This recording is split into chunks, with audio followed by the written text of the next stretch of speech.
everyone, this is Nikachu, Merfolk Master, and today we're going to look at the published list that I have, or I don't know if it got published, but a list that went 5-0 in Magic the Gathering Online, playing Simic Merfolk. This is the deck now that I'm trying to get underneath my opponents, deal a lot of damage, put them in a position to die before they can kill me. And if you want to see my Merfolk adventures playing at a competitive level, don't forget to like, share, comment, and subscribe to the channel. Before we get into our deck tech, we are going to thank our sponsor, themanabase.com. And the Manabase has a giveaway, a box of Core 20. If you want to be eligible for that box of Magic cards, you're going to want to check out Jason Paturika's article about that on themanabase.com. Your home base for everything Magic the Gathering. So, my brother's not here because his ankle is still sprained, so I gotta do it solo. So this is the list that we did very well in the last league, and now you can see how the league that made me sure that this was the deck to play going into the future, and then I would be tweaking and refining it from there. So we've got maybe just a quick deck tech. We're going Simic because Commander Speaker is the one drop that is going to define our attacks. Benthic Biomancer cannot attack or defend at the rate that Commander Speaker can. The Commander Speaker was always the best one drop for Merfolk. The cost is, of course, splashing green. It is a big cost, but it's a cost I'm willing to pay right now, thanks to Waterlogged Grove, and also thanks to the fact that Blood Moon is very unpopular in the modern metagame right now. Not a lot of Blood Moon. Basically, nobody is playing it. Like, you know, there's the random mono-red prison deck that you'll play against, but that is not a very large portion of the metagame. So, Commander Speaker, it's your time to shine. We need it to help race humans, to help race Eldrazi-tron, not to mention help race Hogaak and other aggressive decks like that. So, Commander Speaker is our one drop of choice. And now that we're going green, we have the advantage of playing more 2-drop lords to apply more pressure than we normally would. Merfolk Mistbinder, and you know what? I do want a few more lords at the 3 mana slot because it helps play around Blast Zone in both Tron and Eldrazi Tron, or any other deck that wants to play Blast Zone.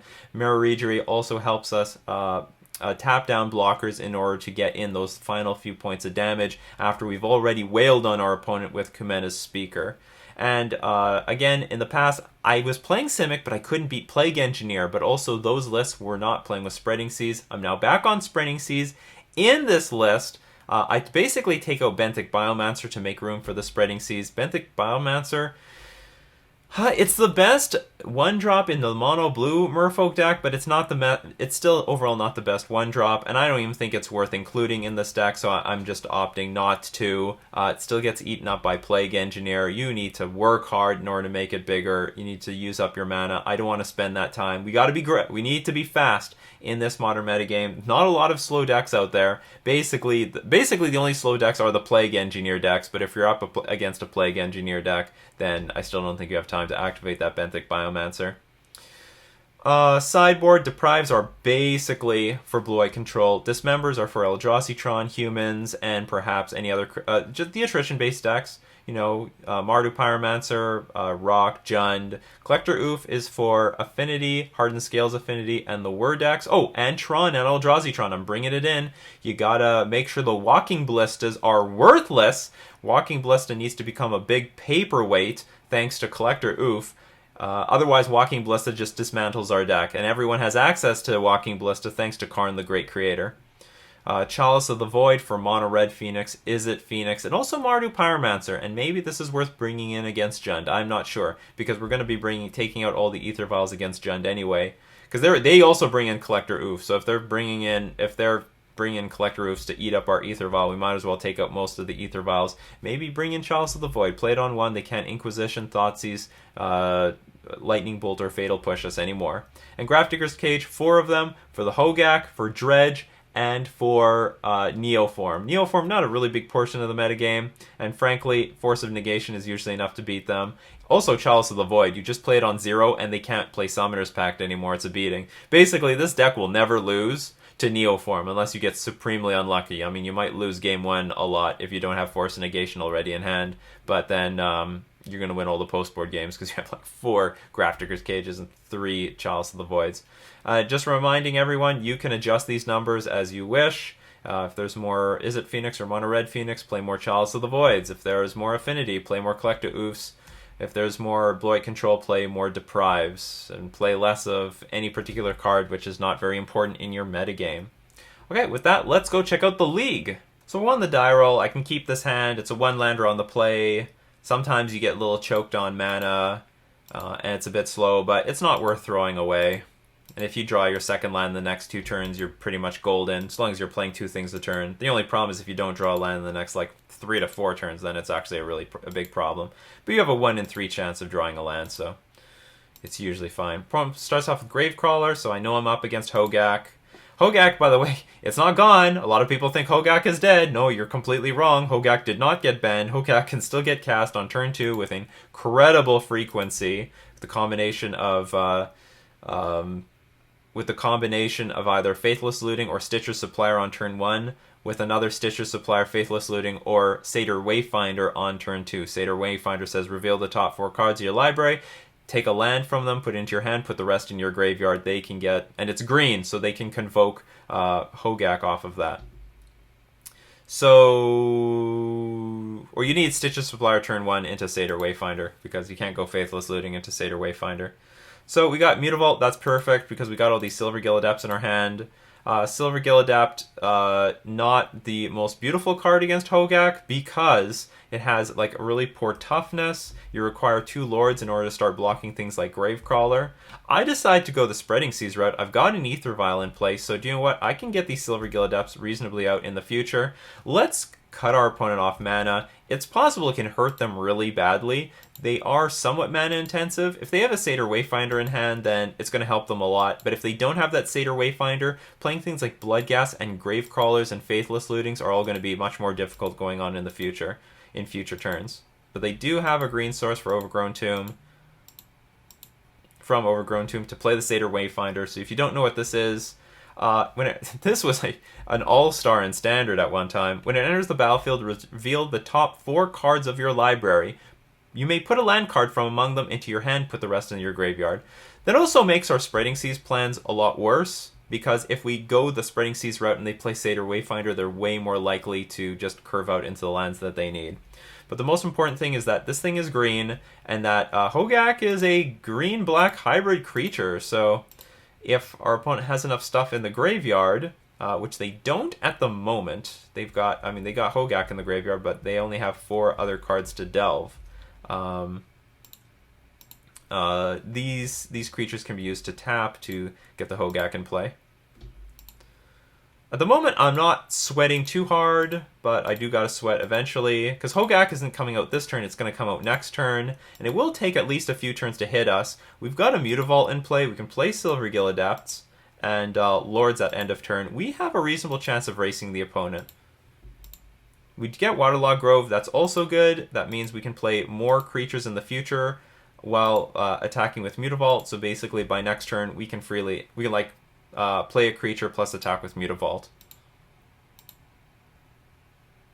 So I play the Cavern of Souls because potentially I don't want to take damage from this. If I draw, say, an island next turn, that's what I'm going to want to use to cast my creatures.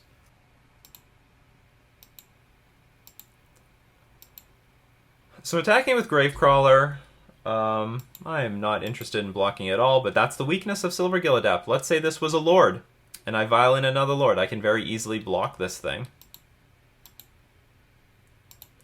My opponent doesn't do anything, so the Spreading Seas might actually be working here. My opponent cannot get any more cards in the graveyard. Actually, they had Golgari Thug. They could have reasonably dredged for that turn. What happened there? Whatever, they didn't do it. So I play my Lord of Atlantis, and now I'm feeling pretty confident here. I can now attack very well and also defend against attacks. And the name of the game against Hogaak is to deal as much damage as possible. So I can't exactly explain it, but the replayer is a bit bugged. This game does play on a little bit more than this. We're going to play Silvergill Adept, attack with the Mutavault, Silvergill Adept, and be able to vial in a Master of the Pearl Trident, hit our opponent for a ton of damage, and then no matter what our opponent does next turn, there's like no way that they're going to kill us. So I do win game one, although I don't believe that this was the end of the game. I don't think our opponent resigned prematurely, but it just looks like the replayer is not in the greatest of shape right now, but the rest of the matches should be fine. So this was game one. Let's go on to game two. So quickly checking how I sideboarded, I am bringing in all four Grafdigger's Cages, siding out the Silvergill Adepts. Like we've seen in the past, Silvergill Adept is bad on defense, and one of the best ways to beat Hogaak is block the 2-power creatures. Block the Bloodghast, block the Grave Crawlers, and if you have 3/3 creatures, thanks to the Lords, you can very comfortably be able to defend against those things, save a bunch of life points, and before you are able to swing back for the win. So I think Silvergill Adept is the least valuable of all the creatures in this deck. This matchup, when your opponent's trying to kill you very quickly, card advantage does not matter. This game's going to end by turn 4 or 5, no matter what. Having extra cards in your hand do not matter. If you're either going to win or die with a bunch of cards in your hand. The extra card doesn't matter. What's on the battlefield does matter. So I'm removing Silvergill Adept for the Grafdigger's Cages. This hand is not the most beautiful because we don't have that many Lords, but we do have a turn 1 Kumena Speaker into a Lord, and we can reasonably maybe stall our opponent a little bit. It can counter a Faithless Looting, and we also have a Spreading Seas if there's nothing else to do. We just need one more Lord to make this better, and we have a lot of Lords in our deck. We've got the Lord of Atlantis, so this is definitely... we are keeping this. I would like it if one of these cards were a Lord, but, can't pick and choose everything. So our opponent plays Polluted Delta, and lo and behold, look what we find on turn 1. It's Grafdigger's Cage. So, our plan has changed. We are not going to be playing... we're not going to be playing turn 1 Kumena Speaker. We're going to play turn 1 Grafdigger's Cage. So we get the Grafdigger's Cage in play. And then if we can, we're going to try to defend it as much as we can with the Force of Negation.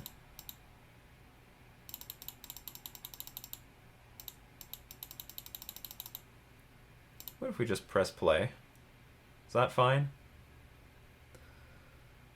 So our opponent starts off with Gravecrawler. So we've got the Force of Negation in our hand for shenanigans. That's like one of the most annoying graveyard artifact removal answers. Force of Negation, very good there.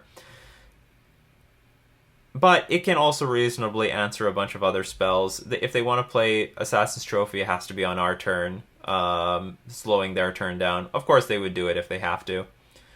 We've drawn a Mutavault, which is okay. It's still another attacker.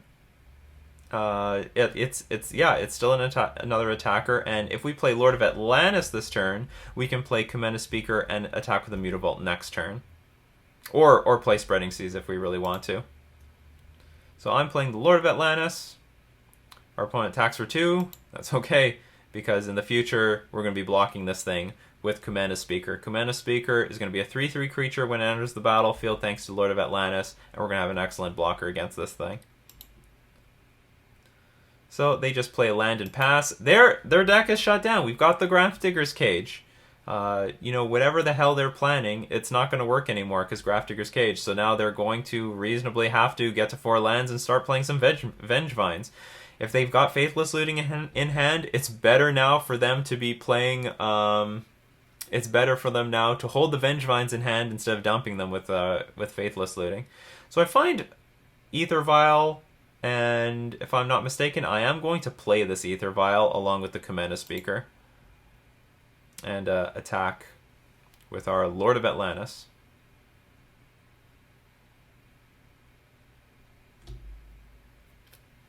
Go, Lord of Atlantis. We get Lightning Axed by the Golgari Thug. And it's actually very important that we play this Mutavault pre-combat so that we give ourselves a chance to play Force of Negation, just in case they do something like this. Because, we still have Force Negation for some sort of removal spell on their turn, but we really do need Lords in order to close out this game. We're not going to win if this thing dies, so I do need to counter this Lightning Axe. It's all the more reason why you don't play your creatures and spells pre-combat. But our opponent does use Assassin's Trophy, so their deck is now online. They start to dredge. They have got Bloodghast in the graveyard. They actually hard cast the Golgari Thug, though. So Golgari Thug hits the battlefield. Their hand might have not have been that great. But they finish it off with Hogaak. So we have now an 8/8 Hogaak that we have to beat, which we can. We've already dealt quite a bit of damage earlier on in this game. Not to mention Hogaak actually takes quite a bit of damage from their lands through fetch lands and blood crypts. But I think we are in a very good position to win the game because we can start playing Spreading Seas on any one of these lands. We can take at least one hit from this Hogaak and reasonably chump block it at least one turn. Let's see, how much damage can we do this turn? Not that much. We might need a little bit of help from this position, but because we deal so much damage, it's a reasonable thing to try to kill our opponent.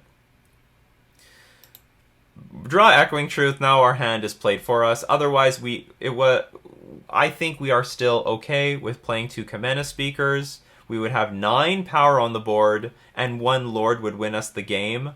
Not to mention, we would be chump blocking the Gravecrawler, we would be chump blocking the Golgari Thug. We just take 8 from the Hogaak, go down to 8, and then in the following turn, if we have to, we can start chump blocking with Kamena Speaker while we attack with the Mutavault to get in damage. We didn't necessarily need this Echoing Truth, but it is nice to have. It is good. Our opponent does have Bloodghast, so we are in a little bit more danger than I'm talking about right now. But I do believe that even without the Echoing Truth, we do have plans for not only attacking, but also blocking our opponent. We just can't deal any damage this turn, because Lord of Atlantis is getting blocked by the Hogaak. But now that we've got Echoing Truth, screw it. We can just bounce the bounce Hogaak, get in with Lord of Atlantis, and then they have a really hard time coming back from this. You know, it's just like attacking, what's it called? It's like bouncing Tasigur or Gurmag Angler. They've spent so many resources to get the thing in play. They've emptied their graveyard, and now you bounce it, and then they've got no more graveyard. So they attack. They play another Golgari Thug. We take a turn. We have another Echoing Truth, so how the hell can we lose at this point? If I remember correctly, I play 2 Kamena Speakers and attack with this Mutavault and Lord of Atlantis. And our opponent will have a really hard time coming back from this. It's basically impossible. So play Kamena Speaker number 1, Kamena Speaker number 2. We have 9 unblockable damage as it is. All this doesn't mean anything, and our opponent resigns. So I think Simic Merfolk is reasonably very well positioned against the Hogaak deck. These things are very good defenders and very good attackers. Kamena Speaker, very good on defense. Even when that opponent had a Hogaak out, I don't think we needed the Echoing Truth. We could still reasonably beat the Hogaak even though it's out, because the Kamena Speakers are good on defense and good on attack the following turn. We just need to rip a Lord, and we would have attacking power easily. And of course, Echoing Truth is also very good. Grafdigger's Cage is it's the best card. They're going to bring in a lot of answers for Grafdigger's Cage, but still, I think it's the best card given this version of the deck. This version's trying to tap out, be aggressive. You're going to want to play Grafdigger's Cage. Make them use their mana on things like Shenanigans. Make them use their mana on things like Assassin's Trophy. They basically have to take some time off in order to play those cards to get back into their game. For 1 mana, we're making them do that, and we execute our own game plan. So that was the first match of this league. Let's get into the second one. So I won the die roll, which is nice, and I have it's not the most beautiful hand, but it's fine. It's going to be effective. It's just Lord City, and against any deck that is not going to be happy to see Lords, well, they're in trouble. And if we can draw 1 more land, then we can really curve out easily into victory. So, now the Spreading Seas looks pretty useless. We see a Serum Visions. This means we're probably up against Is It Phoenix? Kamena Speaker is a turn late, but do you know what? That's not a problem. We've got the Cavernous Soul, so next turn we can play Lord into Kamena Speaker and deal a very reasonable amount of damage. This still could be something like Blue-White Control or something else, but usually if it's Island Serum Visions, It's very, very, very. I mean, I know we see a Floodstrand, but usually it's very often Izzet Phoenix anyway. So I'm going to play the Master of the Pearl Trident. Just in case this is a blue-white control deck, I want to hide the fact that I have Cavern of Souls. If this is a control deck of any sort, I want them to think that potentially counterspells are good. I led off with the Botanical... I did lead off with Botanical Sanctum, didn't I? Usually I like to lead off with Botanical Sanctum because that could also represent War Prison. War Prison would also play with Botanical Sanctum. Scalding Tarn into Island. So here's Thing in the Ice. So Thing in the Ice means that I mean, they need Manamorphose, usually, to flip this thing by next turn. I mean, they could have just 3 cantrips or 3 spells and, I don't know, Surgical Extraction. That might do it. But if that is the case, then... well, anyway, it's very rare. It's actually very... It's not super common that they're going to flip this thing in the ice on turn 3. They need a very specific type of hand. Usually requiring Manamorphose. I'm just saying the hands without Manamorphose. If they do have Manamorphose, they're very likely going to flip this thing. But if they don't, then we have a pretty good chance to deal a ton of damage this turn. And then we'll deal some damage this turn, but we're going to follow it up with a lot of damage the following turn, almost no matter what. I don't think I do this, but the correct play is to play Master of the Pearl Trident. I don't know if I do that, because that helps play around Surgical Extraction. If our opponent plays Lightning Bolt on a Lord, and then Surgical our Lord, that means there are no Master of the Pearl Trident in our hand. So against Izzet Phoenix, they are main decking Surgical Extraction right now because of the Hogaak and Dredge decks. They're not gone, then they have to be prepared. Izzet Phoenix is totally prepared, so you want to leave your hand as little vulnerable to Surgical Extraction as possible. If I play this Master of the Pearl Trident right now, I'm going to protect myself against Surgical Extraction. By playing Lord of Atlantis, I'm vulnerable to a Surgical Extraction. If they bolt the Master of the Pearl Trident, it dies, and they Surgical it, I'm going to lose this Master of the Pearl Trident. So I'm going to attack for 3. It's an easy 3 damage. And follow it up with a Commander Speaker. Playing the Botanical Sanctum here because this thing's going to come into play tapped as my 4th land drop, but it's not coming into play tapped as my 3rd land drop.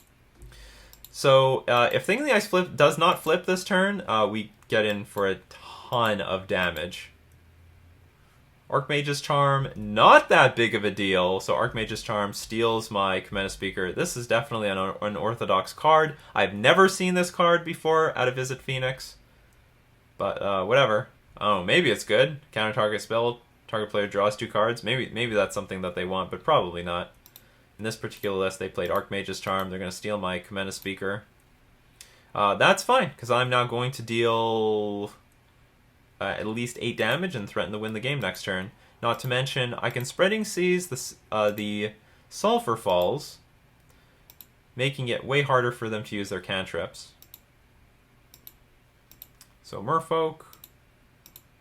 And I play Merfolk Mistbinder. Probably, again, I should just play Master of the Pearl Trident. It's the most reasonable thing to do. Protect yourself against Surgical Extraction. They can still Flame Slash this thing. Flame Slash is 1 red, deal 4 damage to a creature. They have that in the main deck. And then they can Surgical Extract my Master of the Pearl Trident. But anyway, we're dealing 8 damage. It's a lot of damage. What can you do? Shock from Steam Vents. Cannot flip the Thing in the Ice. Maybe too many Archmage's Charms in your hand. And we go on to game 2.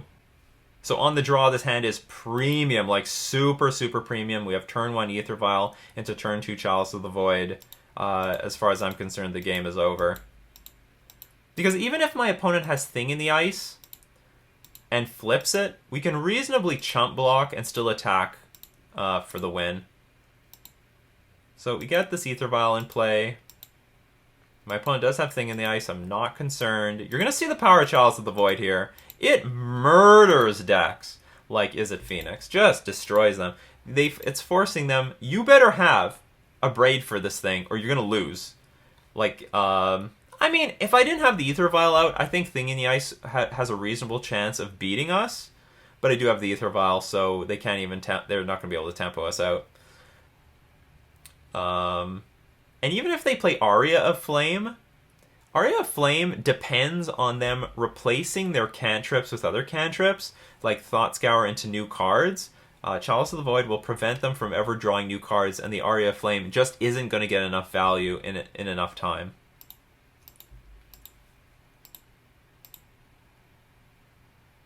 Our opponent plays Engineered Explosives for 0. That's very good for them, so unfortunately, well, they're going to answer the Chalice of the Void. I'm not sweating yet because, well, I mean, I got an Ether Vial in play, we got Silvergill Adept, we can draw some cards. And now I'm sweating even less, we got the Merfolk Trickster. And this is sort of why I like Breeding Pool over Fetch Lands. We're going to be able to play a Breeding Pool here. Assuming we don't draw a Kumena Speaker, we can play the Silvergill Adept, and I most definitely showed them Merfolk Mistbinder. I don't want to show them the Trickster. I want them to believe that they can flip this thing in the ice and bounce our board. I get the Botanical Sanctum. That actually changes little things, so now I have to play this, because if I play this later, it's always going to come into play tap. This only comes into play tapped if I want to, but I'm probably not even going to play this on turn 4. I'll play this on turn 4 and then play this tapped on turn 5. But Breeding Pool, I like it over the Fetch Lands because the Fetch Lands guarantee that you lose damage. Breeding Pool does not.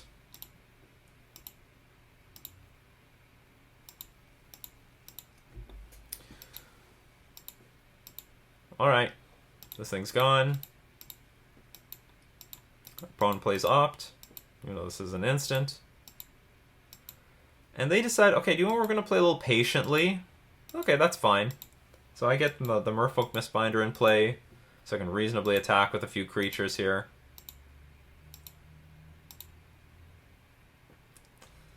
Can't remember what I do, but I'm pretty sure I hard cast a Merfolk Mistbinder off of Cavernous Souls and Waterlogged Grove.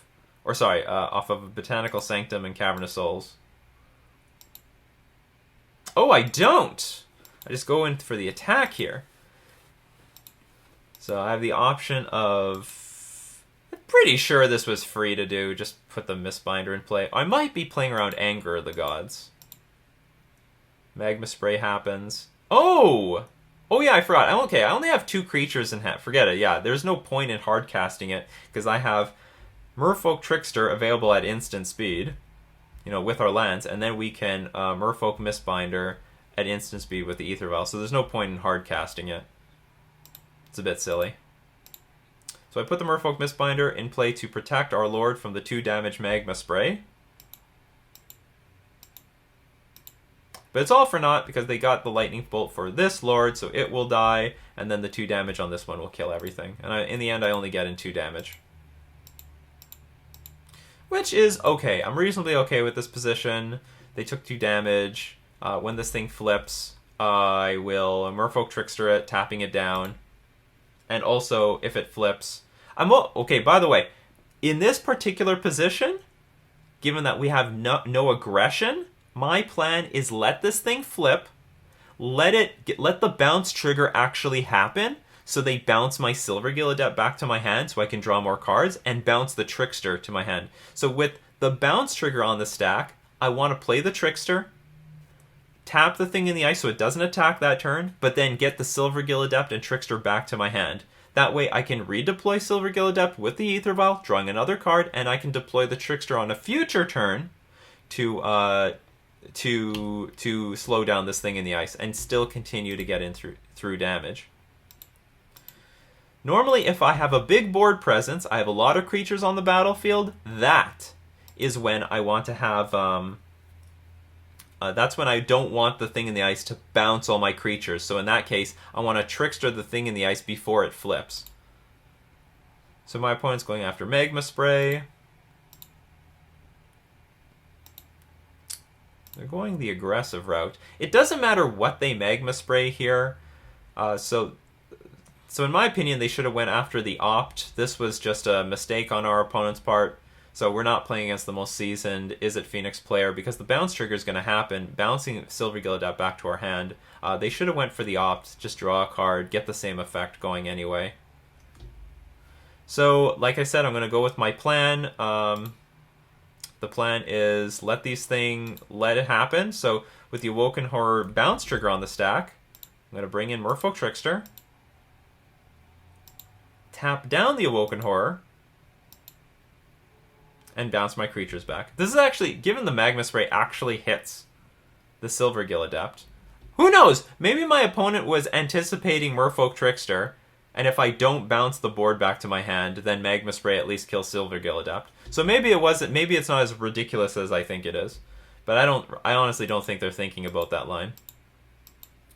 So now we can attack with Mutavault. Oh, well, this Dismember is a little bit late. But it's not completely useless. We can use it to destroy the Snapcaster Mage if it's ever trying to block our creatures. So if I'm not mistaken, what do I do here?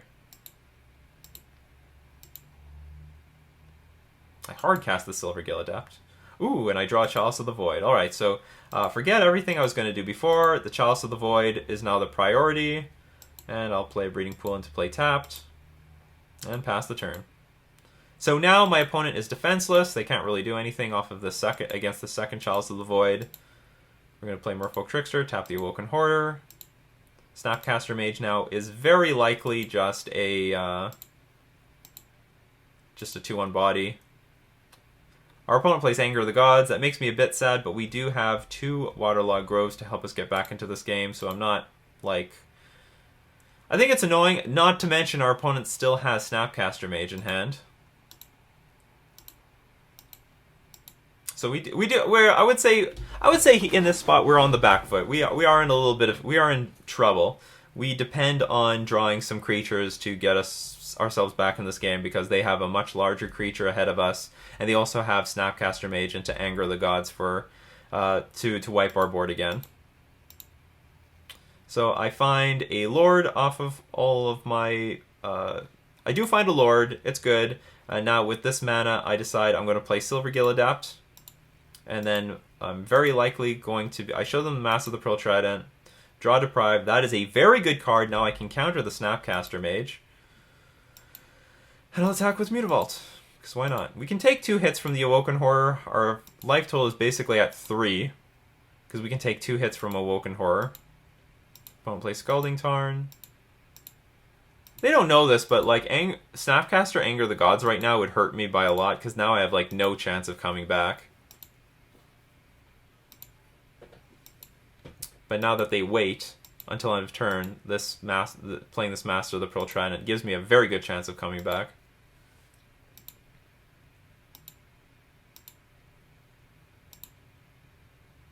Again, another Deprive. That makes me super thrilled.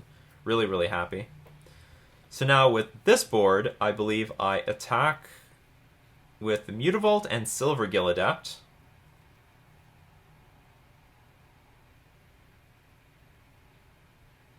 I might attack... No, I think I'm pretty sure I attack with everything. Because I have nothing to lose if I attack with everything. I can't dismember the Snapcaster Mage anymore, because then I'm going to go down to 6 and die with the Awoken Horror. But I'm pretty sure I attack for 8, and if my opponent plays Snapcaster Mage, we're just going to deprive it. But I'm not 100% sure. I might have just attacked for 6. But the thing is, if I attack for 8, that puts me in the situation where I can kill my opponent next turn.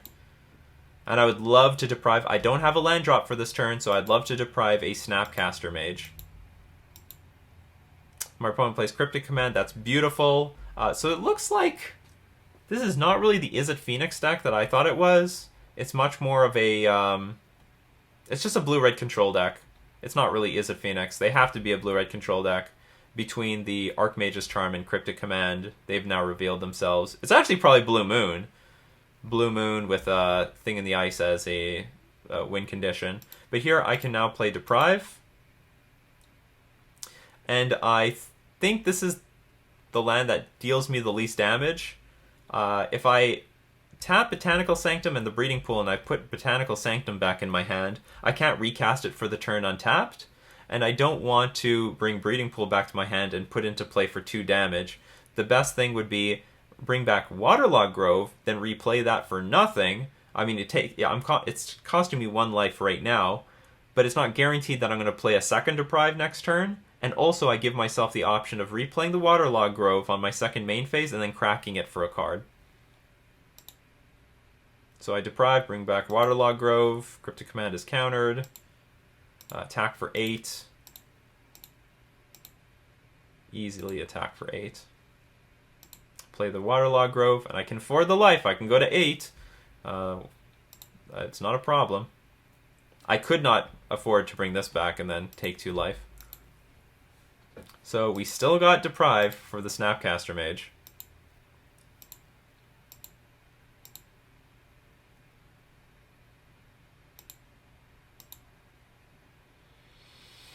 So I go to 2. Now opponent cracks the fetch land because they are preparing to play Snapcaster Mage into Anger of the Gods. So here comes Snapcaster Mage, and here's where I make a mistake. It's not... No, it's a mistake. It could have been a fatal game-ending mistake. I deprive the Snapcaster Mage. Why is that wrong? Because if my opponent has Anger of the Gods in hand, then I lose. What I should do is let the Snapcaster Mage resolve, target the Anger of the Gods, and then I deprive that, and then they're tapped out and they can't win. That was a blunder on my part. So this was incorrect. This is not the thing I should counter. If they've got Anger of the Gods, like, who cares? Let them cast Anger of the Gods. It's not uncounterable. So I should let them cast this, let it resolve, target Anger of the Gods, deprive that. They're tapped out. They have no way of winning. We attack for the win. But now that they... now they could have Anger of the Gods. But they don't. So I'm lucky. They don't have mana up for Cryptic Command. So this is basically... Oh, it's almost over. If my opponent has something like a Braid for the... Well, I mean, there's... Okay, so there's other outs. There's things like a Braid, which can hit the Master of the Pearl Trident. There's maybe even Fry. So, like, there's a lot of cards. 2 mana spells that could kill either of these creatures, reducing our clock. So instead... Well, anyway, I'm going to draw a card, see if I can draw a Lord. I don't draw anything important, but I'm willing to go for the game right now. Let's go. Let's do this. Activate the Mutavault. Attack with everything. My opponent plays Snapcaster Mage, but because they had to fetch to cast that Anger of the Gods, they're actually at 6. It's actually interesting. They didn't need to fetch that turn. They could have just played Snapcaster Mage and kept themselves at 7 life. That actually would make the difference. So I screwed up countering the Snapcaster Mage, but they screwed up fetching for that land. If they were at 7, they could block my Master of the Pearl Trident, take 6 damage, go down to 1, and then kill me with the Awoken Horror. So it looks like, you know, we both did not play a tight game of Magic here. I should have let the Snapcaster Mage resolve. You know, let them Anger the Gods, deprive that. Instead, I almost gave them an out to like beat me, but they already fetched and they committed themselves to that line a little too soon. That's why you got to do things at as late as possible. You never know when. This is a great example of, you know, doing things as late as possible. You know, sequencing. Snapcaster Mage first. Target Anger of the Gods. Okay, now we fetch. There's no guarantee that we were going to fetch. What if the Snapcaster Mage gets countered or something? But anyway, so that was the second game. We beat what apparently is Blue Moon, which could have destroyed us, I guess, given that we're playing with you know, all these non-basic lands. But we didn't see a Blood Moon. Thank God for that.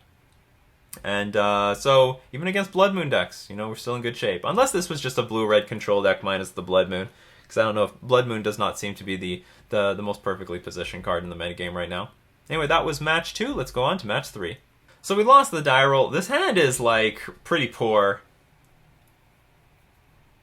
I might keep it, but, like, it's actually pretty bad. It's actually probably worth a mulligan.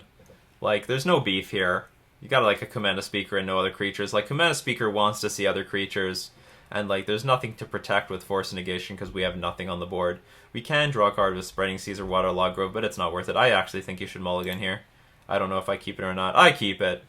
I'm living on the edge. Our opponent's playing Valakut, the Molten Pinnacle. This is not a very popular deck in the metagame right now. I'm not sure why. Maybe just because the metagame is really hostile, super fast, too fast for Scape Shift, but this is not really a deck you should be gunning for. That being said, we've got the perfect deck for them. Our deck is like super aggressive. We have more turn 4 kills than ever before. We have great disruption with Force of Negation. I mean, like, it's closer to a buy than it has been in a long time. Our opponent plays Explorer. So basically, I'm holding on Force Negation for Anger of the Gods or Scape Shift, and I don't care about any of the other cards. And I'm just hoping they don't have Primeval Titan. Oh, we can also Force of Negation a Summoner's Pact if they're going for a Primeval Titan. That's quite reasonable as well. So we did draw Merfolk Mistbinder. That's perfect. So now we got a reasonable clock on the battlefield. We attacked for 3, putting our opponent down to 14, so we have a 3-turn clock from here. I love it. So our opponent goes for Sweltering Suns. Oh, I forgot. Yeah, they don't necessarily play with Anger of the Gods. They also play with Sweltering Suns because they can exchange it for a card if they want to. That's definitely something we're going to force negation. So between, like, Echoing Truth is just useless in this matchup. It's garbage. It's not worth bringing in. It's a card you're going to take out. Spreading Seas, not the greatest, but situationally you can hit the Valakut or the green source, depending what it looks like going into turns 3, 4, and 5. Because if your opponent has just one green source and it's very obvious that it's only one green source, you could Spreading Seas this to prevent them from playing Scape Shift, to prevent them from playing Primeval Titan. But you also might want to hit the Valakut just because it looks like, well, whether they have Primeval Titan or Scape Shift or not, they can at least play mountains and start destroying your creatures. So Spreading Seas does has a part to play against Titan Shift in the long game. But anyway, we are definitely going to remove the Echoing Truth to counter the Sweltering Suns. They play Cinderglade. And from now, it's very clear that they have double green, and they only need one more green source to get to Primeval Titan. So I'm definitely going to be hitting this with the Spreading Seas somewhere down in the future. Right now, we don't need to. They can play a land, or do we need to? I don't think we need to. The most important thing to do is make sure you kill your opponent in a reasonable amount of time, and I think playing Lord of Atlantis and giving ourselves like a 2-turn clock. Like, we're attacking for 7 here, and potentially attacking for the win next turn. So, I think it's good. Also, with Waterlogged Grove, if they say, let's say they Lightning Bolt Lord of Atlantis, then next turn we can crack Waterlogged Grove, and if we find a Lord, we can attack for another 7 to win the game. So now they're cracking Relic of Progenitus. It's usually a good sign, and they resign. So here, remember, Force Negation. You hold it for Sweltering Suns / Anger of the Gods. You hold it for Summoner's Pact and Scape Shift. Spreading Seas, well, it wasn't a big deal, but Spreading Seas is potentially a card that you want to use on the Valakut. I'm going to say it again, Commander Speaker. Commander Speaker did all the work for us. Look, if this was Benthic Biomancer, it would not deal nearly as much damage, threatening to kill our opponent, threatening to win the game. Commander Speaker is the reason why you want to play Simic Merfolk right now.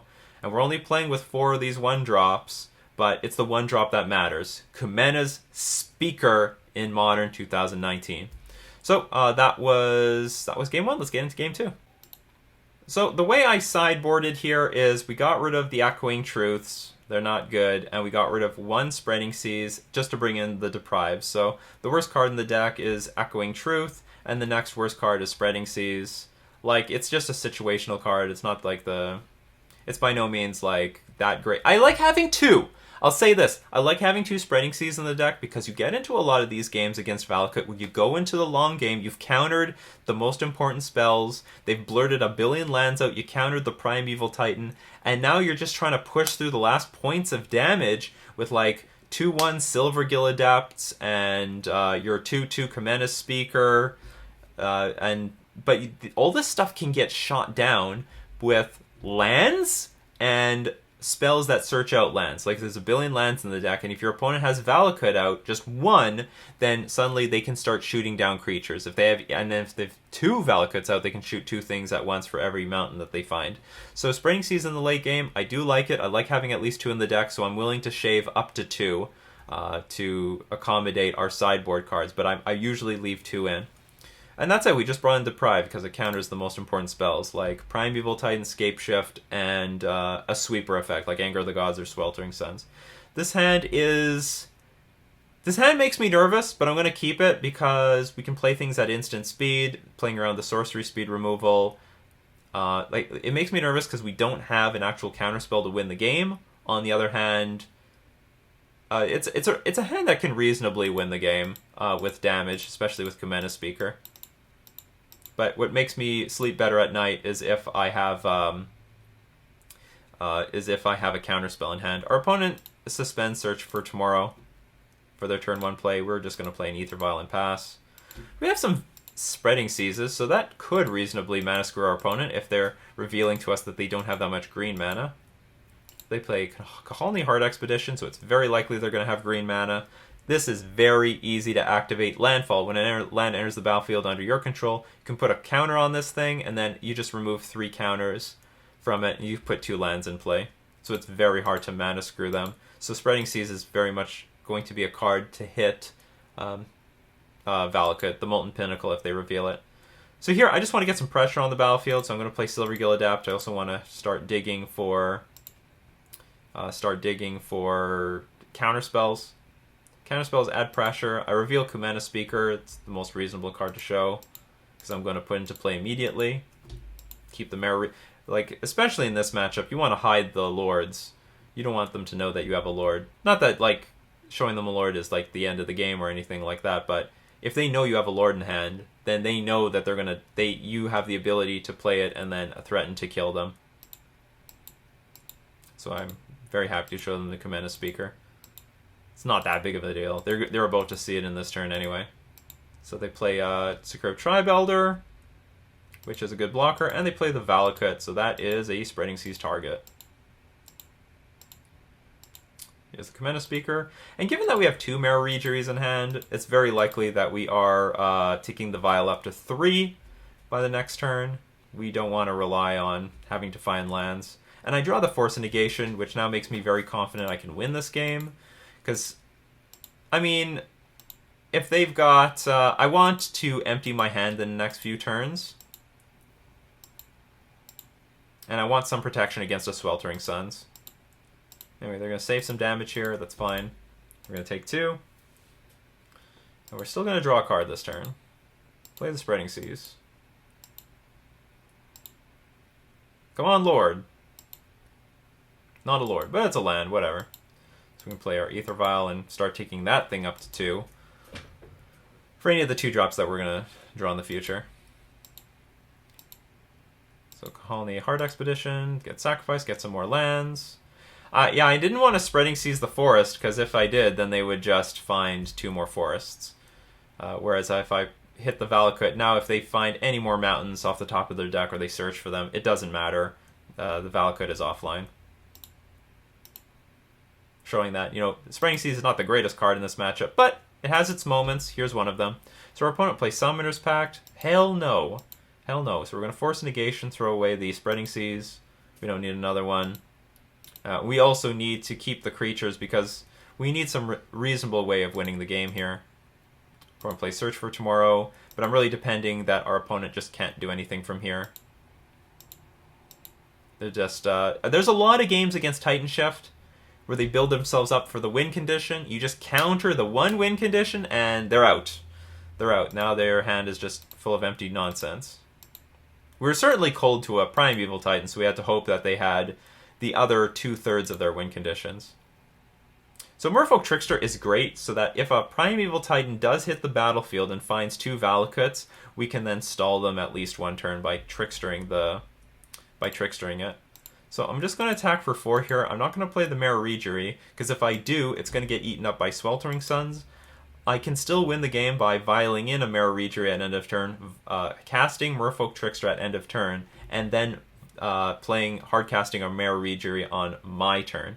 Playing a Mirror Rejury right now only leaves my board vulnerable to a board wipe. Whereas if they board wipe this, okay, that's fine. We can rebuild, file in Mirror Rejury, play Merfolk Trickster, then play, and then, I don't know, then make a decision whether I want to hardcast the Rejury or not.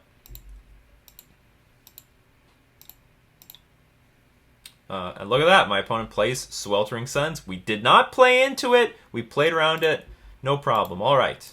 And we can still have a very good, strong clock from here. So I play the Merfolk Trickster, I play the Mirror Rejury. And by my calculations, we don't need to put the Rajiri in play. It's not important. We actually can keep this in our hand. So we're going to tick the other Ether Vial up to 2. We're going to leave this Ether Vial on 3. Silvergill Adept, so we just need to attack for 5 here. No big deal. We still have lethal. Again, we're playing around another Sweltering Suns or Anger the Gods. They Flame Slash this. That's not a big deal because we still have lethal in our hand. Okay, I wait for the end of my turn. I play Silvergill Adept, draw a card. Doesn't matter. Violin Rajiri. It's 8 power. And they need like Lightning Bolt here to stay alive. They don't, and the game has won. The game has ended.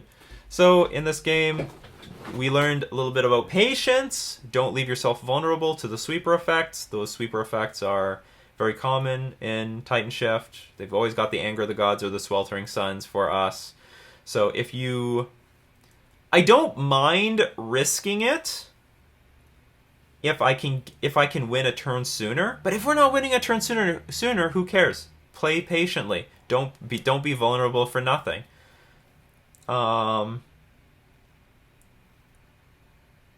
I think that's all I have to say. So that was match 3, and we can go now into match 4. So we lost the die roll. Happens. This is a 1-lander on the draw. I don't like it. I'm gonna mulligan it. I really don't like 1-land hands. I don't want to afford to keep them. So this hand is good though. We can keep this. It's not perfect though. Well, I want to say it's good. It's a bit risky. Given this hand, I have the choice of dumping the Mutavault or the Force of Negation. Force Negation is worse as we go down on cards. Also, this Mutavault is not beautiful because we don't have anything colorless in our hand that we can use to cast it. I mean, conceivably... Well, I mean, if we keep the Mutavault, then we're not keeping the Force Negation. I don't remember what I do here. I'm on the draw, so keeping just the Cavern of Souls looks fine. And we just have to hope to rip a second land, and then I can afford to lose at least 1 blue card given that I'm on the draw to the Force of Negation, but you could also dump the Force of Negation, because if I draw 1 more land to cast Merfolk Trickster, the Lords, or Mistbinder, then I'm also 1 more land after that away from attacking with the Mutavault. But I think I get rid of the Mutavault here. Yeah, I do get rid of the Mutavault. So we sort of have a greedy 1-land hand, but on the draw it's okay. I don't want to go to 5. Going to 5 seems a little too much. I mean, there's a lot of decks that will just lose to this. Like, I think I can beat Tron with this hand, for example. Force Negation, Expedition Map, and then rip a land in the first 2 turns to play like Lord, Lord, Lord, and then tap down their Wormcoil Engine with Merfolk Trickster. I mean, you have to probably lose 1 Lord for the Force Negation, but... Or maybe I get rid of the Merfolk Trickster with Force Negation. Just go Lord, Lord, Lord. All Lords are good. Insolent Neonate, so we're up against either Dredge or Hogaak. Which one? I don't know. So I rip the Breeding Pool right off the top of the deck. We're going to put into play tapped. That's why I like Breeding Pool over the fetch lands, people. But remember, honestly, if the Blood Moon is popular, fetch lands are valuable, because then you can look for your basics with the fetch lands. But you need at least 1 Breeding Pool in the deck. Opponent plays Stitcher Supplier. They find a Hogaak in the graveyard. Can't cast it yet, but they have another land drop for the turn. Or do they? Attack with Insolent Neonate. Actually, don't even have enough cards in the graveyard, even if they played a Gravecrawler here. They sacrifice Insolent Neonate, put another Hogaak in the graveyard. Can never have enough Hogaaks. But they don't have another turn 1 play, so that's lucky for us. So we're going to take a turn. And the name of the game here, like you've heard me from before, just play Lords. Just lord them out. Lord, Lord, Lord, Lord, Lord. Let's start with... I'm not sure what I start with. Probably Merfolk Mistbinder, because it's the least valuable Lord. Okay, I play Master of the Pearl Trident. Any of them are fine. Oh, I think the idea is, I saw Polluted Delta, and there are Hogaak decks with islands. They play Watery Grave. So, what I ideally want to do is play this Master of the Pearl Trident and follow it up with Lord of Atlantis. And then for the next, like, I'm going to let them cast Hogaak. I'm going to get hit by it once. And then while I'm attacking with the Lord of Atlantis and Master of the Pearl Trident with Island Walk, I'm going to be tapping down the Hogaak on all following turns with Merfolk Trickster. That's the plan. Also, if there's one card I want to pitch to force a negation, it's probably the Merfolk Mistbinder. But anyway, they did not find an island. Satyr Wayfinder. They reveal Verdant Catacombs, Overgrown Tomb, Vengevine, Bloodghast, so that's pretty good. So they're in a position where they can... So they get Bloodghast back, they can... they've already cast the Satyr Wayfinder, they cast Hogaak, they'll get the Vengevine back. I'm in a world of hurt here. Here come the Hogaak. Alright, so this is a lot more damage than I was expecting. I can block the Stitcher Supplier. It's no big deal. They can't play they can't exactly play a second Hogaak. That doesn't really work. Because the Hogaak is legendary. So if I feed the second Hogaak, I don't care. But the thing is, this thing is...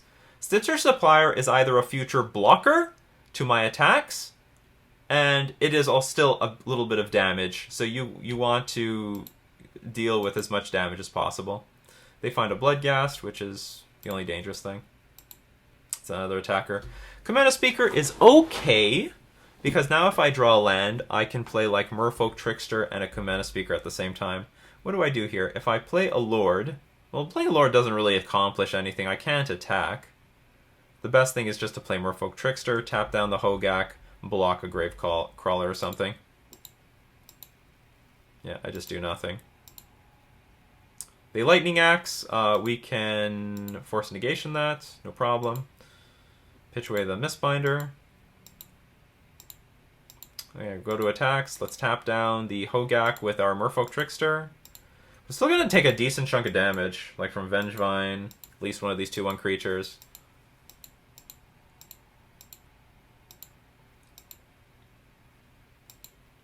I hit the Bloodghast because if they don't have a land in hand, like they have a bunch of Bloodghasts in the graveyard. If they don't have a land in hand, they can't guarantee it coming back, and they have a Gravecrawler, and you can guarantee Gravecrawler comes back, so that's why I block the Bloodghast.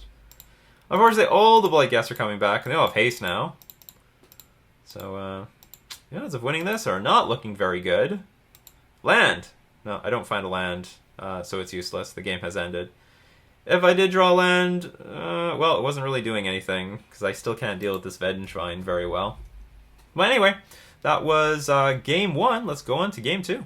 I absolutely want to play. So we view the sideboard, same plan as before. Side out the Silver Gilladapts. Very terrible blocker. Matchup is not about card advantage. Matchup is about card quality. And I side in the 4 Grafdigger's Cages. Sideboard is not, this deck's not about card advantage. Force Negation, I still don't know how to feel about it against Hogaak. I think it's very good against Dredge because you can hit Conflagrate, and Faithless Looting and Cathartic Reunion are much more important in that matchup. Force Negation not as important here. Is important. I would love to hit a Faithless Looting. That's good, but they have a lot of non-creature spells to play around the Force Negation.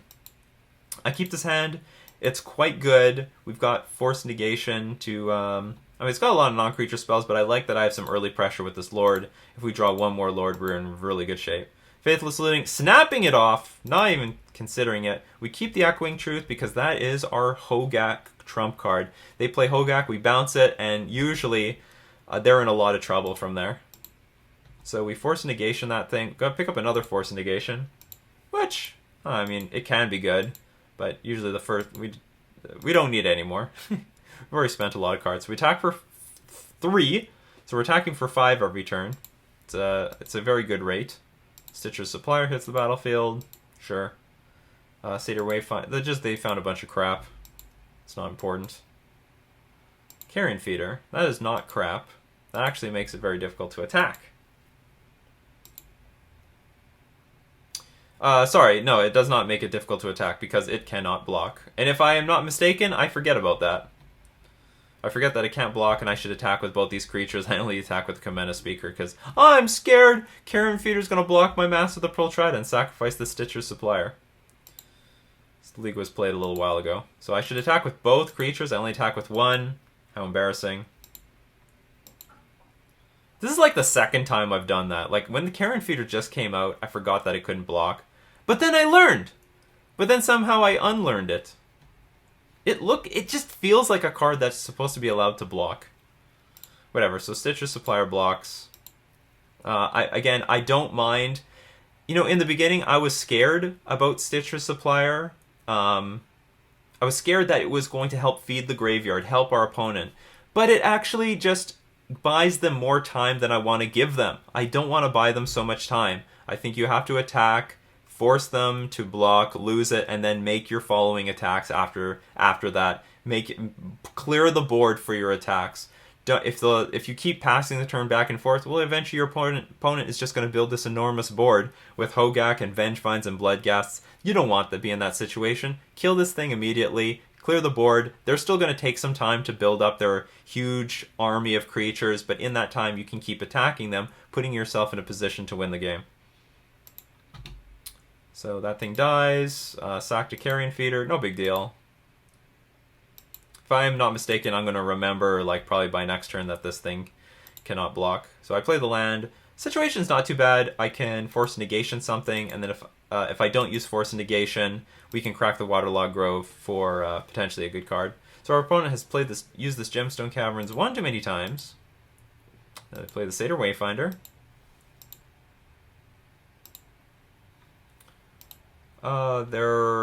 They find Golgari Thug. That's not too bad.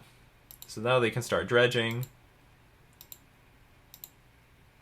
They're going to bring Gravecrawler back, which is another card that cannot...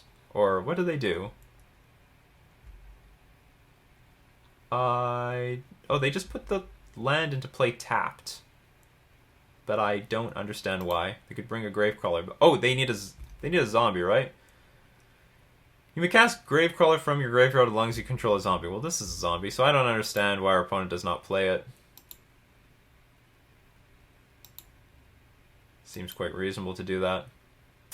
They attack for 2. I do not block. And we are cracking this Waterlogged Grove at end of turn.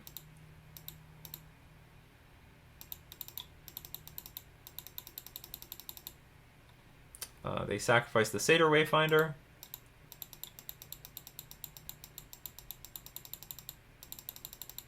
Something bugged is happening with this game. And the game is ended! This is not the game. This game went a little bit further. It looks like against the Hogaak deck, there's some bugs from showing the rest of the game. I assure you, this was not the end of the game. There was a game to be played, but I think... I wonder what the bugs involve. I'm not sure. I'm not sure what is going on here. But certainly... Or maybe what happened is they actually cast the Gravecrawler, but somehow this replayer is not acknowledging it. But I do win this game. If I'm not mistaken, I crack this thing for a Lord, and we start dealing some serious damage. But anyway, that was game 2. Let's go on to game 3. So I'm on the draw. This hand is perfect. Well, I wouldn't say perfect, but the hand is pretty good. Well, I want to have this Command Speaker turn 1. It's like one of the best things that you can have if you don't have Aether Vial. And then we start dealing serious damage against Hogaak very early. We've got Disruption. We've got the Force and Negation, pitch the Spreading Seas, and bounce Hogaak with Echoing Truth if need be. So our opponent starts off with Gravecrawler, sure. Do that all you want. We play Botanical Sanctum into our own Command Speaker. They attack for 2. We do not block. They go for another Gravecrawler. Alright, so, and then they pass the turn. So they're on 1 land. You got 2 options here. I think you can play Spreading Seas or Merfolk Mistbinder. If you play Merfolk Mistbinder... So here's the deal. If you play Merfolk Mistbinder, you're guaranteeing damage. They might be mana screwed anyway at 1 land, because they have higher casting cost cards in their deck. They've got Vengevine, they got Satyr Wayfinder, they've got Hogaak, they got Bloodghast. It's possible that they're just screwed on 1 land, even if you don't Spreading Seas and they draw a card. It's possible they don't play anything else. But if they do have... I guess they don't have Stitcher Supplier, because they would have played that in turn 1. I think that's more important than Gravecrawler. If they have Insolent Neonate, they could cast that. If they have, like, if they top deck Faithless Looting, I mean, they could either top deck a land or they could top deck a lot of 1-drops as well. So for that reason, I go for the Spreading Seas, but it's very reasonable to just play Merfolk Mistbinder and start racing these guys. Because if I play Spreading Seas here, well, I have to do a lot of catching up. Like, they'll be quite far ahead. I'm going to attack for 2, putting them to 18. Then they're going to attack me, putting me down to 14. I have to catch up. And I have to reasonably believe that they're going to, like, unmana screw themselves. But, like, a lot of their cards require colored mana. So, like, if they have a handful of Bloodghasts, this will still slow them down. So I opt to go for the Spreading Seas plan. But it's a more greedy plan. This was a mistake. I should play the island to make my Commander Speaker bigger. I was not thinking there. So I play the Spreading Seas. I must have thought that if I give them an island, I get bigger as well, but I don't. So I attack for 1. That's 1 damage less than I want to. They attack with the Gravecrawlers. They go to 14. So Spreading Seas plan looks like it's working. Spreading Seas plan looks like it's working. And we play the Commander. So now we play Merfolk Mistbinder. And I'm fine with attacking. We don't need to be on defense. I think we can reasonably race our opponent. I mean, maybe you can leave this behind while you start attacking with Mistbinder, because they can't attack into this. They just can't. And we've got Force of Negation for any particular removal spell that they might top deck. Well, I also forgot, by Spreading Seasing Blackleaf Cliffs, they can't play Assassin's Trophy. So I play the Aether Vial. They do find Overgrown Tomb. And they play the Satyr Wayfinder, see? That's why the Spreading Seas plan not as good as it used to be. This helps dig out of that really easily. So we've got Gravecrawler, Insolent Neonate, and another Satyr Wayfinder. Not the most dangerous, so I don't have to be shaking in my booties yet. Gravecrawler's attack, I go to 10. So I have less of a buffer of a life total. Also, keep in mind, I can gain some tempo back with Echoing Truth, bounce those Gravecrawlers. That's always an option on the table. But generally, I'm trying to save that for Hogaak. Merfolk Trickster is like one of the best draws. So now I can very easily attack and then start tapping things down with Trickster and blocking profitably against Gravecrawler. This is another example where the Lords in the deck give you such an edge against Hogaak in general. Another Satyr Wayfinder hits the battlefield. I can feel like a Hogaak is on its way. Bloodghast hits the battlefield.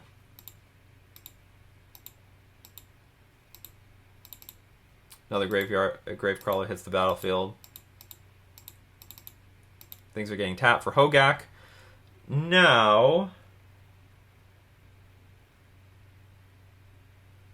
if I remember correctly, my plan is actually to play Merfolk Trickster, tap down the Hogaak, so I can attack for 8. And that will put me in a position to win the game next turn. Also, Echoing, and then on the following turn, I can bounce the Hogaak with Echoing Truth. Yeah. That is what is done. So I tap down Hogaak. There's no good attacks here for my opponent. I mean, they can attack with those things. I'll block them. Again, maybe Bloodghast is the better thing to block. Because it doesn't technically get cast if my opponent somehow gets Vengevines in the graveyard.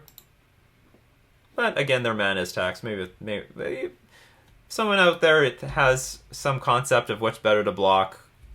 Is it Gravecrawler or is it Bloodghast? This costs mana to put into play, but also acts as a cast trigger for Vengevine. This does not cost mana, but does not act as a cast trigger for Vengevine. Let's take this thing up to 2, but I'm pretty confident in winning just from what we have here, because I can attack for 8. My opponent could potentially block the largest thing if they wanted to. And we have another Merfolk Trickster, so it doesn't even matter. I don't even need the Echoing Truth anymore. So I think this is just a hard lock on winning the game. I can also Echoing Truth. I can force a negation any removal spell our opponent could have. So Stitcher's Supplier finds Vengevine. Carrion Feeder gets cast. Vengevine hits the battlefield. Oh, look at that! So actually the Gravecrawler line is actually coming up.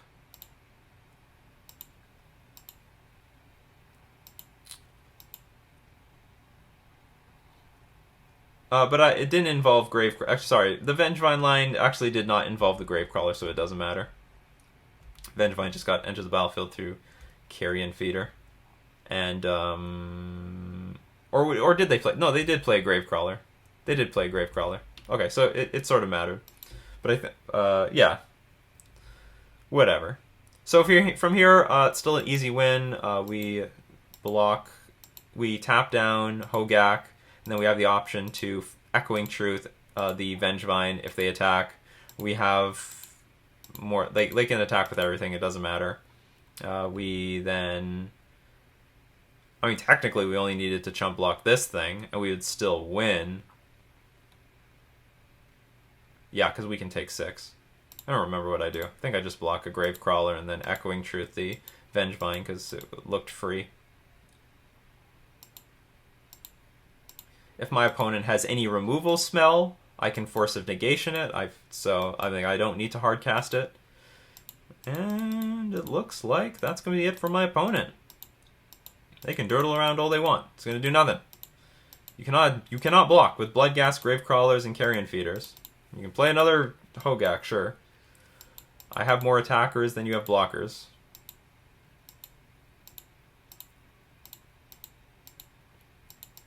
Attack with everything. You block the 2 biggest things, you still die. So that's it. We beat Hogaak again. I think a Lord Heavy version with Kamena Speaker is going to be a very easy game against Hogaak. I think Mono Blue with 4 Rajiris and the other 8 Island Walk Lords should be also reasonably positioned as well. It's just that Benthic Biomancer will not easily be blocking these other creatures in the future until you've adapted it. So that's where the value of Kamena Speaker comes in. So that was round 4. 4-0 so far. Let's move on to match 5. I win the die roll, which is good. This hand is not exactly premium because there's no guarantee that I can. If I play Kamena Speaker on turn 1, there's no guarantee I actually play Silvergill Adept on turn 2. But at least I can play a Spreading Seas. I'm pretty sure I keep this hand, but it's not the greatest hand. It's just that if I draw a Merfolk by turn 2, then the hand gets incredibly good really fast. Start off with Kamena Speaker because it has the highest. I could hold on to Kamena Speaker, but you know what? This deck has so many creatures that I think it's worth just throwing it out there. It will be fine. And we're up against Tron, which I wouldn't say it's a. I mean, I guess you could say it's a buy. I have so much interaction against Tron that they're in a lot of trouble. Merfolk Mistbinder, perfect. So we go. We can take this turn to play. Do I play Silvergill Adept here? I think I play Silvergill Adept here. Merfolk Mistbinder doesn't need to be played right now. So we play Silvergill Adept. Oh no, I do play Merfolk Mistbinder. This deals a lot of damage very, very quickly. Our opponent. The thing is, next turn we have to play Spreading Seas because they're going to play their second Tron land. So this does a lot of damage right now, but I don't know if this is necessary. I think I could just play. We get 1 less damage this turn, or maybe 2 less damage over the course of the next 2 turns because I attack with because Silvergill Adept will be out. Will be the only thing out next turn. I don't know. I don't know if this is necessary. We attack for 3. The next turn we attack for 5. That puts our opponent down to 12, and then with Mutavault out, that's still another 2-turn clock. I think Silvergill Adapt there was very reasonable. I guess the difference is that if I draw 1 more Lord, then that would definitely be a turn shorter than the Silvergill Adept line. So our opponent plays Chalice on 1. So it's not Tron, it's Eldrazi Tron. This is a much harder matchup than Tron. They've got the creatures, but I'm already trying to go after their throat. And with that being said, this actually ends up being better on the battlefield than Silvergill Adept, just in case my opponent were to play Thought-Knot Seer next turn. But it doesn't matter. I can play out my hand this turn without a problem. So against Eldrazi Tron, they don't consistently have Tron. That's just the lesson here. They don't consistently have Tron. I'm willing to... Like, normal Tron has Tron all the time. If they play Urza's Power Plant into Urza's Mine, you damn well know they have Tower in hand. if they didn't play like Ancient Stirrings or Expedition Map. They just naturally had it. Eldrazi Tron, however, does not consistently get to Tron. They do consistently have pretty good hands, like they'll go Power Plant mine into Eldrazi Temple. So there is not as big of a need to play Spreading Seas on turn 2. You can wait. You are willing to. There is room to wait another turn to play the Spreading Seas, and this is a good situation for that because I would really like to get the Silver Adept and the Commander Speaker on the battlefield. Empty my hand so that if my opponent plays Thought-Knot Seer, maybe I can just go wide for the victory. Because I'm going to have like Mutavault, Commander Speaker, Silver Adept, another Commander Speaker, and Merfolk Mistbinder. It's a lot of power. In fact, if they play Thought-Knot Seer and look at my hand and take anything, I can attack with everything. They cannot block the Merfolk Mistbinder because I'm going to be hitting them for 12 power between the two Commander Speakers, Silver Adept, and Mutavault. So it's going to be a free attack if they play the Thought-Knot next turn. So I'm going to play the Mutavault, and we're going to cast the Silver Adept, showing Commander Speaker. Draw whatever, it doesn't matter. Oh, the Mutavault's pretty good. That plays around all as dust. We can play and don't worry, we can play the Commander Speaker because we've got the Cavern of Souls. And remember to tap your lands correctly. I cast the Silver Adept off of the Waterlogged Grove and the Mutavault because Commander Speaker can be cast off of Cavern of Souls. And this is why this is actually basically one of the major reasons why we're playing with Cavern of Souls right now. Eldrazi Tron, very popular. Very, very, very popular in Modern. Well positioned. Chalice on 1 is good, and they can play Chalice on 2, on 3, on 4. And Chalice of the Void on 2 is played against us very often as well, so we need the Cavern of Souls in order to be able to beat this card. So, Cavern of Souls paying off here, that $100 card, or $80, I don't know what it is right now. And we're in very good position to win the game next turn.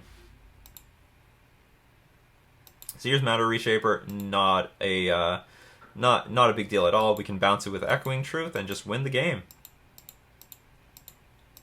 So bounce, Matter Reshaper, and attack for 14. So a nice clean win against Eldrazi Tron. They can have more busted starts, but do you know what? Thanks to Commander Speaker on turn 1 into a suite of other cards, Commander Speaker again, I think we would be a point short. Not that it would matter. I think we would be a point short if we had Benthic Biomancers instead of Commander Speaker. Obviously, on this board state, it doesn't matter. If they wipe the board with like All Is Dust, we have the Mutavaults to make up for the missing damage. But if our opponent had any other sort of hand, that might have made the difference. If they put a Thought-Knot in play, if they put a Thought-Knot Seer in play and stole our Echoing Truth, and we had Benthic Biomancers earlier on, they could start blocking. They could perhaps start blocking like the Mutavault, take a bunch of damage, All Is Dust, pass, and then get themselves back in the game. So anyway, that was game 1. Let's get into game 2. So I keep this hand. It's not the most beautiful hand, but I don't think it's worth throwing back. We've got a Lord, we've got Spreading Seas, we've got Merfolk Trickster, we have a Mutavault. Let's just go with it. They play Pithing Needle immediately. Oh, let's go with the sideboard plan. Let's look at the sideboard plan. It's a bit iffy. It's interesting. So I take out the Silver Adepts because it's not Lords. You want Lords to be as beefy as possible, to be able to attack through those Thought-Knot Seers. And also, more Lords means you're less vulnerable to Walking Ballista. Silver Adept is just a waste of tempo. Like, this deck, now Eldrazi Tron, is threatening a lot of dangerous things by turn 4. It's not just Eldrazi's, it's also things like Karn the Great Creator. They're playing with Karn the Great Creator, which means that they're looking for Walking Ballistas. They're looking for Ensnaring Bridge. They're looking for Mycosync Lattice, which will lock us out of the game. So for that reason, we want to be as aggressive as possible to kill them as soon as possible. Silver Adept doesn't do that. It draws cards, but I don't really think Eldrazi Tron is the type of deck where you go into the long game anymore. Now it's a deck where you want to put as much pressure on your opponent to kill them as quickly as possible. And I think it's just a weak thing to play on turn 2. So it's one of the candidates for me to side out. So what did I side in? I sided in the 2 Dismembers and 3 Collector Oofs. So whenever I side in my Collector Oofs, I side out some Aether Vials, usually 2. So I side out the Aether Vials because it's a non-bow yeah, that's about it. I don't think I need like Aether Vial is reasonably good against Eldrazi Tron, but just playing a bunch of lords is also very reasonable. The most important thing is you have to shut off Walking Ballista. You just have to. It's also good to shut off Expedition Map because that thing can find Blast Zone. So it can find Blast Zone, it can find Tron, and if you can shut down those cards with Collector Oof, then you can get really well ahead, or you can shut down a lot of their plans. Not to mention that there are some random artifacts that they play, like Mind Stone. You might get those two with the Collector Oof. So I bring in the Collector Oofs and I bring in the Dismembers and I side out 2 Aether Vials. I'm willing to play 2 Aether Vials even though I have the Collector Oofs. And side out 3 Silvergill Adept because I think that's one of the cards that don't benefit us anymore in these matchups. I mean, in the past I would be shaving the Master of Waves, but I don't have Master of Waves in my deck. So what's the next worst card in my deck? I think it's Silvergill Adept. It's not until I like filled my deck with Lords and we're not playing with Master of Waves that I realized that, Silvergill Adept is... It looks like a liability in these matchups where our opponent is threatening very dangerous things very early. And it's vulnerable, it's a bad blocker, it's a bad attacker. Screw Silvergill Adept. And there's, like I said, I don't think there's really a long game here. So they choose Aether Vial. That's fine because I sided out 2 Aether Vials. We get the Collector Oof, which makes me really happy. So I don't feel like I'm going to get blown up by... I don't think I'm going to get destroyed by Walking Ballista. So our opponent plays Walking Ballista, that's fine with me. And they also play Blast Zone. So now I'm not entirely sure exactly what to do on turn 2, because I have 2 options. I can play Collector Oof, or I can play the Spreading Seas. If I play the Spreading Seas on Blast Zone... So here's the deal. If my opponent plays Thought-Knot Seer next turn, then... Okay, let's say if I play Spreading Seas now, it plays around Thought-Knot Seer. Because if my opponent plays Thought-Knot Seer, they can only take 1 Collector Oof. If I play Collector Oof right now, I don't play around Thought-Knot Seer, but I shut off the potential for, like, Expedition Map, crack into another land that they need, like maybe Blast Zone. Also, I prevent them from, like, dealing a damage. I can immediately get on blocking duty. Not that that's a big deal or anything like that, but, it's something. And Collector Oof is more aggressive. If I play this right now, I can reasonably start attacking with it by next turn. I don't remember what I do. It's going to be a mystery to me. I go with the Collector Oof. Alright, so we got an Oof on the battlefield. My opponent plays Ghost Quarter, that's good. Now I don't have to be afraid of Thought-Knots here, but they play the Spatial Contortion. So now my decision is a lot easier. I'm going to play the Collector Oof, because if my opponent ever activates Blast Zone, I mean, I have a tough time. They can't blow it up right now. They have to at least spend a turn to tap it, to activate it, to get 2 counters on it. You have to pay XX tap to put a charge counter on it before you crack it. So I play Collector Oof this turn to play Spreading Seas by next turn. I don't want to play Mirror Regery. That's pointless. They can untap, play a land, start putting counters on this thing, and always threaten to shoot it, giving it value. So Collector Oof is the thing to play here. Well, what the hell did I do Regery for? I guess the deal is if they spend their turn.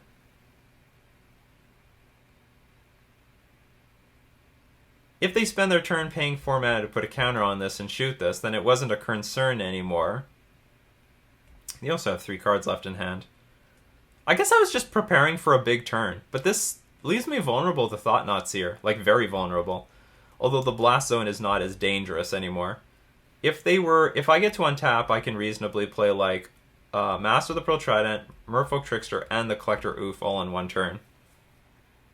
If I wanted to. But then I'm like pretty weak to Blast Zone. I don't know. I think I would rather play Collector Oof instead of the Regery. But I don't. I'm surprised. I'm surprised. Here's the Thought-Knot Seer. Nikachu, why aren't you playing around the Thought-Knot Seer? I guess one issue is if I play Collector Oof, I'm not really playing around Thought-Knot Seer. Like, they'll take the Spreading Seas anyway.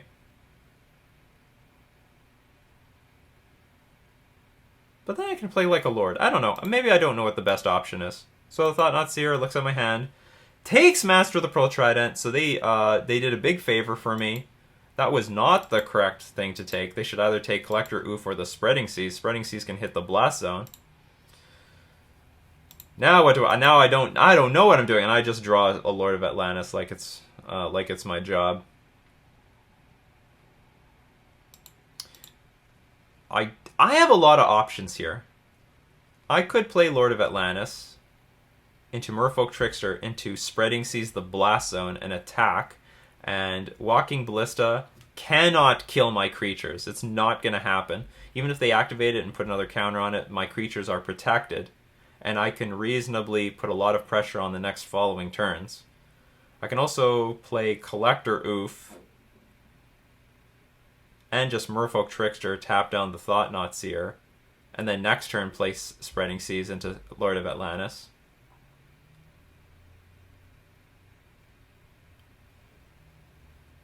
See what I do. It looks like at this point of the league, I don't remember what I did. Alright, it looks like I am going to go for this line. Protect all the creatures. Oh, I'm just tapping down the Thought-Knot Seer. And attacking for 3. What am I up to? Do I play Collector Oof now? Okay, now I play Collector Oof. That's fine. I'm still not playing around a second Thought-Knot Seer, though. Okay, Chalice of the Void on 2. And I also wasn't playing around that. So now that that happens, now that there's a Chalice on 2, I can't get the Spreading Seas in play. If only I Spreading Seas this Blast Zone. This is not important right now. Like, there's no threat of Tron.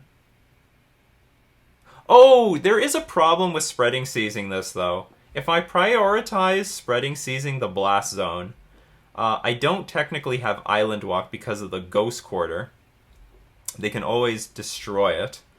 But it's still threatening to keep my board. But I am preparing to make my board as big as possible. So on mine, even though that there's this Chalice of the Void in play, I still get Rajiri triggers for every creature that I cast.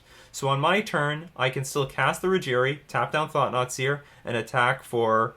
I mean, if they use the Walking Ballista to block the Mutavault, I still get in for 8 damage, put them down to 9, and still reasonably have a good chance of winning the game. But Spreading Seas now is shut down, and I have to try to kill them fast, because this Blast Zone is a big deal. They could threaten to take it up next turn. I mean, it's taking them turns. They don't have much time left, but they can tick it up, and then on the following turn, blow it up. It'll blow up, but it won't kill everything. I will be left with a Rajiri and a Mutavault. So it's tight, but it's not quite over or anything like that. So I do get this Merfolk Trickster. I attack with only the Mutavault. I guess I don't have this idea to use my Merfolk Trickster yet. Or maybe I want to use it at end of turn? Like, what's the difference? So now they can take up this Blast Zone. But they don't want to do that. Reality Smasher. Okay, no big deal.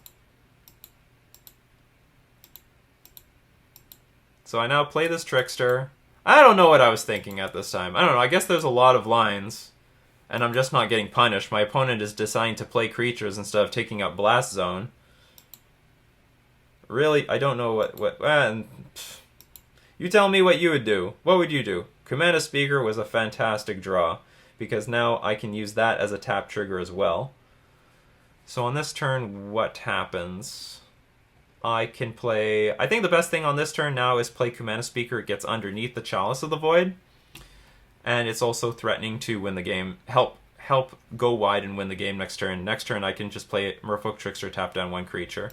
And I should be able to attack for victory. On the other hand, the Blast Zone can blow up the Command Speaker, but then again, they're going to use their turn to do that. So here I attack for at least 8, putting my opponent down to 5. My opponent blocks the not the largest creature on the battlefield, which is odd. Oh, sorry, yeah, because they've got a Ghost Quarter. So I'm going to get some land. I don't know. I don't know if my analysis at this point is smart or I'm just playing stupid. I can't tell at this point. But we can tap down one creature. We still are threatening... Are we threatening 8 damage? We are not threatening 8 damage. We need to draw a creature next turn. But it's not over.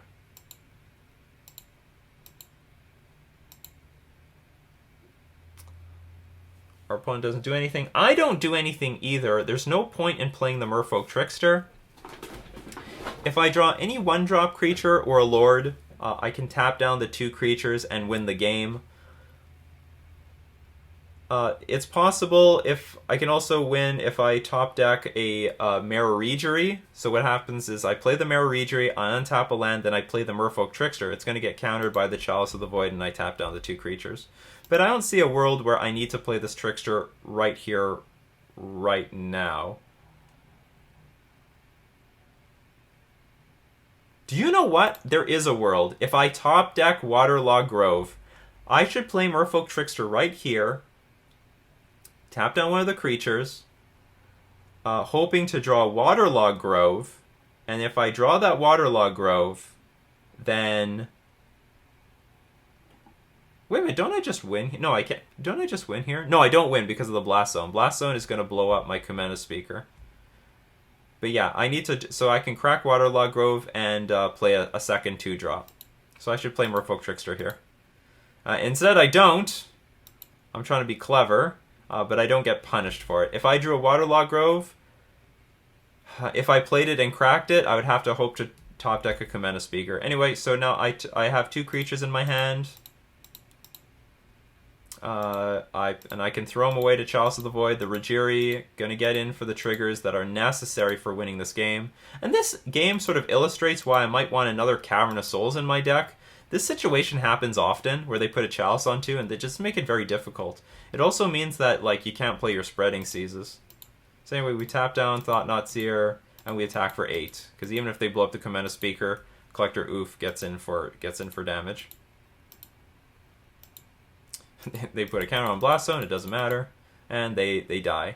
So we go 5-0. This is a 5-0 with the Simic Merfolk deck. I hope we saw some power out of Collector Oof. I can't tell exactly how good it was in this game. We stopped any possibility of the Ballista ever getting out of control, but our opponent never had a lot of mana to get some really good value out of the damn thing. So maybe Collector Oof was not spectacular here, but it has been in other games where my opponent is playing a walking Ballista. So another thing, I think we ran pretty well. Our opponents made some mistakes. Our opponents did not play the tightest game. Obviously, we didn't play the tightest game here, but you know, you need things to go a little bit your way against your opponents in order to get these 5-0s. So that's going to be it for today. I'm going to thank all my patrons supporting me on Patreon. We're also going to thank themanabase.com for being our sponsor. This has been Nikachu, playing with Simic Merfolk in Modern.